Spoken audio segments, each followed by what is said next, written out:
I got those two tracks.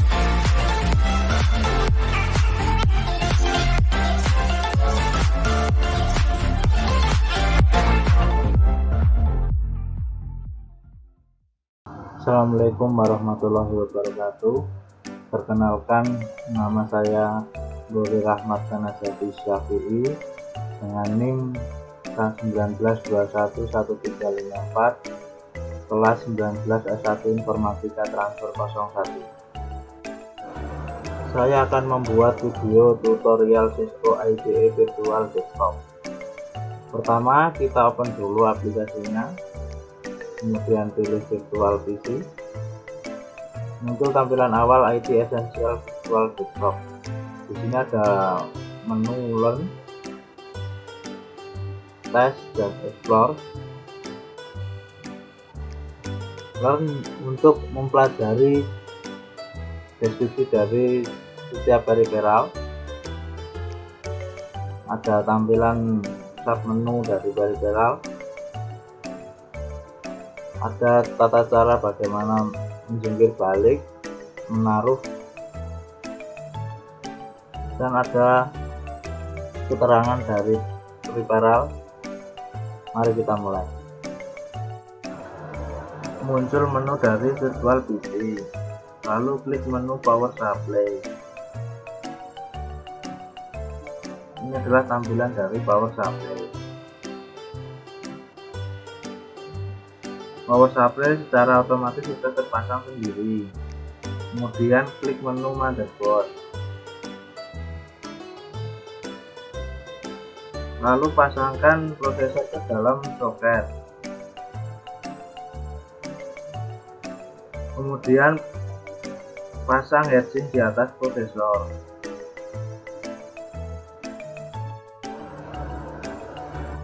Letakkan heatsink di lubang kakinya. Kemudian tekan agar kakinya masuk. Lalu klik salah satu skrup dan lakukan keempat sisinya. Kemudian kita akan memasang kabel heatsink. Maka akan muncul tampilan seperti ini. Lalu kita klik. Kabel heatsink sudah terpasang di slotnya. Kemudian tarik RAM pertama. Lalu masukkan ke soket RAM yang pertama ini. RAM pertama sudah terpasang. Kemudian kita lakukan hal yang sama ke slot RAM yang kedua, kita tarik. RAM kedua sudah terpasang. Kemudian klik install motherboard. Lalu kita buat kotak motherboard ini lurus dan dengan merotetnya sesuai dengan arah anak panah. Lalu taruh. Motherboard sudah ada pada posisinya. Lalu kita tinggal memasang skrupnya di ujung-ujungnya. Setelah kita memasang skrup, motherboard sudah terpasang. Klik menu adapter card, maka akan muncul kotak dialognya. Lalu tarik NIC ke dalam area yang ditandai. Klik 2 kali. Kemudian lakukan hal yang sama di wireless NIC dan skrupnya.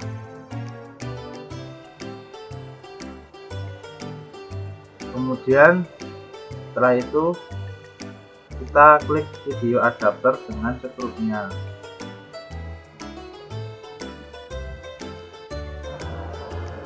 Klik menu internal drive, lalu klik menu external drive.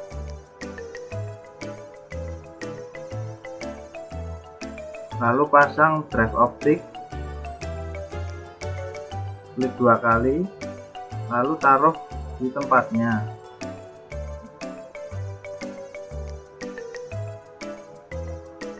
Kemudian pasang skrup.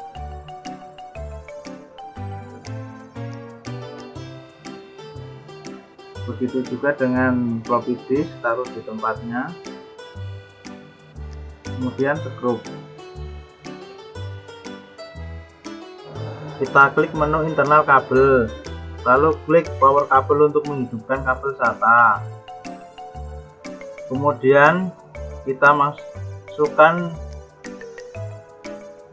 kabel dari power supply dengan 4 pin ke motherboard. Kita rotate, kemudian luruskan dan masukkan ke dalam soketnya.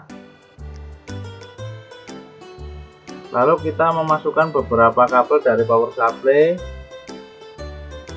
Ini yang pertama pin 20 ke slot yang ada di motherboard, kemudian kabel dari power supply yang kedua ke floppy drive, yang ketiga ke hard disk, kemudian ada kabel SATA yang terhubung ke hard disk, dan kabel terakhir.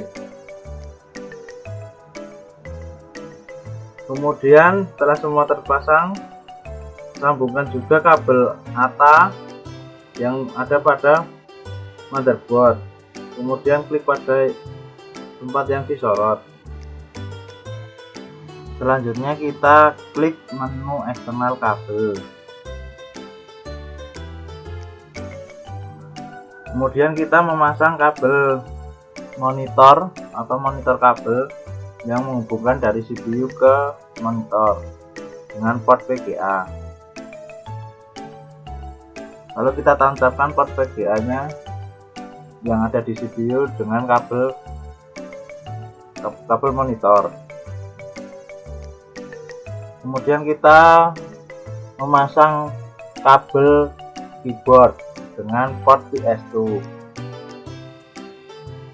Kabel port PS2 ini berwarna ungu untuk keyboard, dengan perhatikan lekukan dan lubangnya. Kita samakan dengan warnanya ungu dengan ungu. Kita rotate, kemudian kita masukkan. Kabel dari keyboard sudah terpasang.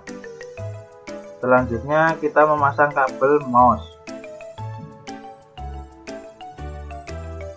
Kabel mouse juga sama menggunakan port PS2 namun berwarna hijau, sama dengan kakinya. Kita samakan dengan port PS2 yang berada di CPU. Kita rotate, kemudian masukkan. Kabel PS2 mouse sudah masuk. Selanjutnya kita memasang kabel USB. Kita lihat lubang yang ada di CPU atau slotnya. Kita rotate, kemudian masukkan.